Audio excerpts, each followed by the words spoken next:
Crypto currency क्या होती है, क्रिप्टो करेंसी को बाय एंड सेल कैसे करते हैं और क्रिप्टो करेंसी को एज अ पेमेंट कैसे यूज किया जाता है, ऐसे ही और बहुत से सवालों के जवाब आज की इस वीडियो में आपको मिलने वाले हैं। तो अगर आप क्रिप्टो करेंसी के बारे में कुछ भी नहीं जानते या थोड़ा बहुत जानते हो तो इस वीडियो को पूरा देखेगा, क्योंकि इस वीडियो में हम क्रिप्टो करेंसी के बारे में ए टू जेड सब कुछ जानने वाले हैं। So let get started. Crypto currency क्या होती है? देखिए, क्रिप्टो करेंसी एक डिजिटल करेंसी है और इसकी अपनी कुछ प्राइस वैल्यू होती है जो स्टॉक्स की तरह घटती बढ़ती रहती है। जैसे आप स्टॉक मार्केट में शेयर्स को बाय सेल करते हो, वैसे ही क्रिप्टो मार्केट में भी आप क्रिप्टो करेंसीज को बाय एंड सेल कर सकते हो और पैसा कमा सकते हो।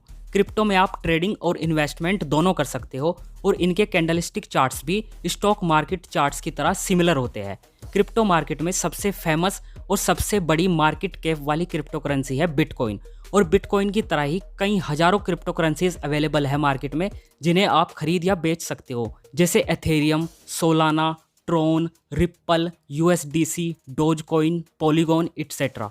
आइए अब देखते हैं कि क्रिप्टो करेंसी काम कैसे करती है। देखिए, जब आप यूपीआई के थ्रू किसी पर्सन को पेमेंट करते हो तब पैसा डायरेक्ट उस पर्सन के अकाउंट में नहीं जाता, बल्कि आपके और उस पर्सन के बीच एक बैंक होता है जिसका काम होता है आपके ट्रांजैक्शंस को वेरीफाई करना और उन्हें रिकॉर्ड करना। लेकिन क्रिप्टो करेंसी के केस में ऐसा नहीं होता। अगर आप किसी पर्सन को क्रिप्टो करेंसी भेजते हो तो बीच में आपके ट्रांजैक्शंस को रिकॉर्ड करने वाले कोई फाइनेंशियल इंस्टीट्यूट्स नहीं होते और आपकी आइडेंटिटी सीक्रेट रहती है। क्रिप्टो बेसिकली काम करती है ब्लॉकचेन टेक्नोलॉजी पर और इसीलिए इसे डिसेंट्रलाइज्ड करेंसी भी कहा जाता है। मतलब इस पर किसी पर्टिकुलर गवर्नमेंट या इंस्टीट्यूट का अधिकार नहीं होता। क्रिप्टो को लोग अर्न भी करते हैं। क्रिप्टो अर्न करने के लिए क्रिप्टो की माइनिंग की जाती है और एयर ड्रॉप के थ्रू भी क्रिप्टोज को अर्न किया जाता है। नाउ क्रिप्टो से रिलेटेड एक कॉमन सवाल है, क्या इंडिया में क्रिप्टो लीगल है? देखिए, इसका एक प्योर आंसर नहीं दिया जा सकता, क्योंकि इंडिया में क्रिप्टो पूरी तरह से लीगल भी नहीं है और पूरी तरह से इलीगल भी नहीं है। क्रिप्टो से related rules and regulations time to time change होते रहते हैं, लेकिन जितना मुझे लगता है ये पूरी तरह से बैन नहीं होने वाली। आइए अब बात करते हैं कि अगर कोई बिगिनर है तो वह क्रिप्टो में कैसे इन्वेस्ट कर सकता है। देखिए, इसके लिए आपको क्रिप्टो एक्सचेंज पर एक अकाउंट खोलना पड़ता है। जैसे आप स्टॉक मार्केट में डीमैट अकाउंट खोलते हो, वैसे ही क्रिप्टो एक्सचेंज होते हैं। क्रिप्टो के लिए बहुत सारे एक्सचेंज है, जैसे CoinDCX, CoinSwitch Kuber, Bybit, BingX, Coinbase and Binance etcetera. Binance भी एक क्रिप्टो एक्सचेंज है जिसका यूज वर्ल्ड वाइड सबसे ज़्यादा किया जाता है, बट ये इंडिया में अब बैन है।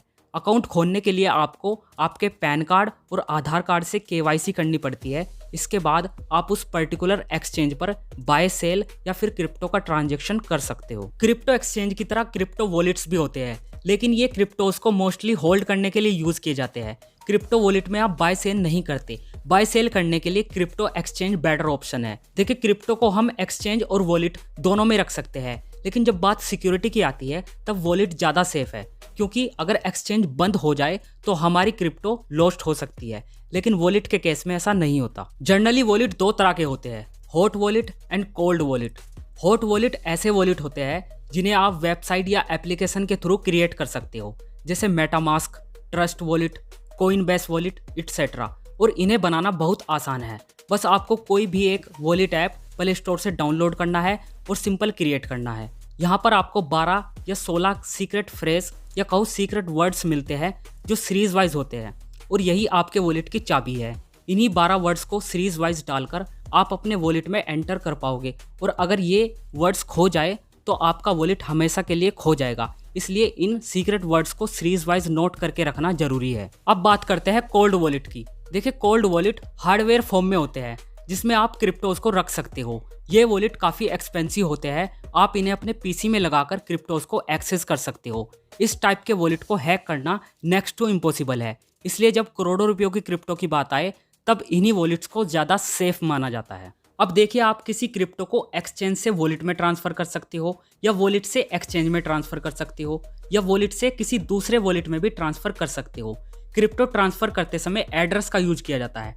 एड्रेस बेसिकली अल्फ़ाबेट और नंबर से बना एक कोड होता है जो कुछ ऐसा दिखता है। हर क्रिप्टो का एड्रेस अलग होता है। यहाँ पर एक बात ध्यान देने वाली है कि हर एक क्रिप्टो के कई नेटवर्क भी हो सकते हैं, जैसे Ethereum ERC20, Tron TRC20, BNB smart chain, Solana etcetera. Network को आप क्रिप्टो के आगे लिखा हुआ देख सकते हैं। अब जैसे मैं अगर USDC सर्च करता हूँ तो आप देख सकते हो कि USDC एथेरियम नेटवर्क में भी है, सोलाना नेटवर्क में भी है, ट्रोन नेटवर्क में भी है, BNB स्मार्ट चेन नेटवर्क में भी है और इन सभी के एड्रेस भी अलग अलग है। चलिए अब देखते हैं कि क्रिप्टो को ट्रांसफर कैसे किया जाता है। फॉर एग्जाम्पल, क्रिप्टो रिसीव करने के लिए आपको रिसीव पर जाना है और अपनी क्रिप्टो सर्च करनी है। जैसे मैं USDC सर्च करता हूँ और इथेरियम नेटवर्क सेलेक्ट करता हूँ। इसके बाद एड्रेस का QR कोड और एड्रेस दोनों आ जाएंगे, जिसे मैं कॉपी कर सकता हूँ। अब क्रिप्टो को सेंड करने के लिए इसी एड्रेस की ज़रूरत होगी जो हमने कॉपी किया है।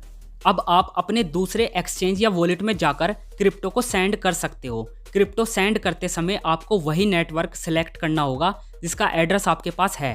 जैसे यहाँ पर मेरे पास ERC20 या इथेरियम नेटवर्क का एड्रेस है, तो मुझे यही नेटवर्क सेलेक्ट करना होगा और जो एड्रेस कॉपी किया है उसे यहाँ पर पेस्ट कर देना है और इस तरह आप क्रिप्टो को सेंड कर सकते हो। इस प्रोसेस में अगर नेटवर्क चेंज होता है, जैसे USDC इथेरियम को अगर आप ट्रोन नेटवर्क पर सेंड करते हो तो आपकी क्रिप्टो हमेशा के लिए लॉस्ट हो जाएगी और इसे रिकवर नहीं किया जा सकता। इसलिए क्रिप्टो ट्रांसफर के दौरान बहुत ध्यान रखना पड़ता है। जैसा कि आपने देखा कि क्रिप्टो को ट्रांसफर भी किया जा सकता है, इसलिए हम क्रिप्टो को एज अ पेमेंट मेथड भी यूज कर सकते हैं और वर्ल्ड वाइड कहीं भी पेमेंट सेंड या रिसीव कर सकते हैं। जैसे मान लीजिए अगर कोई पर्सन आपको क्रिप्टो में पेमेंट करना चाहता है तो आपको उस पर्टिकुलर नेटवर्क वाली क्रिप्टो का एड्रेस भेजना है, जिसे आप रिसीव में जाकर कॉपी कर सकते हो। फॉर एग्जाम्पल, अगर उस पर्सन ने कहा कि हम USDC ERC20 में पेमेंट करेंगे तो आपको USDC ERC20 का ही एड्रेस भेजना है, कोई और एड्रेस लाइक USDC BNB या USDC सोलाना का एड्रेस नहीं भेजना, अदरवाइज आप तक क्रिप्टो पहुंचेगी ही नहीं। तो हमने देखा कि क्रिप्टो को हम एज अ पेमेंट मेथड भी यूज कर सकते हैं और दुनिया में कहीं भी पेमेंट कर सकते हैं। नाउ क्रिप्टो में इन्वेस्ट करना कितना सेफ है? क्या क्रिप्टो भी स्टॉक मार्केट की तरह ही होती है? आइए समझते हैं। देखिए, क्रिप्टो स्टॉक मार्केट से काफी अलग है, क्योंकि स्टॉक मार्केट में एक स्टॉक के पीछे एक कंपनी होती है, कई लोगों का हार्डवर्क होता है, बहुत सारे एसेट्स होते हैं और भी बहुत चीजें होती है। लेकिन क्रिप्टो के पीछे ऐसा कुछ नहीं होता। क्रिप्टो का प्राइस किसी भी अननोन रीजन की वजह से बढ़ या घट सकता है, लेकिन स्टॉक के प्राइस के बढ़ने या घटने के पीछे कुछ लॉजिकल रीजंस होते हैं। क्रिप्टो की प्राइस कब जीरो हो जाए पता नहीं चलता, लेकिन स्टॉक्स ऐसे अचानक जीरो नहीं होते। तो फाइनली एक बात तो है कि क्रिप्टो इन्वेस्टमेंट में एक बड़ा रिस्क इन्वॉल्व होता है as compare to stock market. तो अगर आप क्रिप्टो में इन्वेस्ट करते हो तो कृपया अपने रिस्क पर करें। आज के लिए इतना ही। आई होप क्रिप्टो से रिलेटेड ये सभी जानकारियाँ आपको अच्छी लगी होगी। अगर अच्छी लगी हो तो वीडियो को लाइक कर दो एंड अगर अभी भी कोई डाउट है तो कमेंट सेक्शन आपके लिए हाजिर है। Thanks for watching and subscribe to Deepu Maurya for more videos.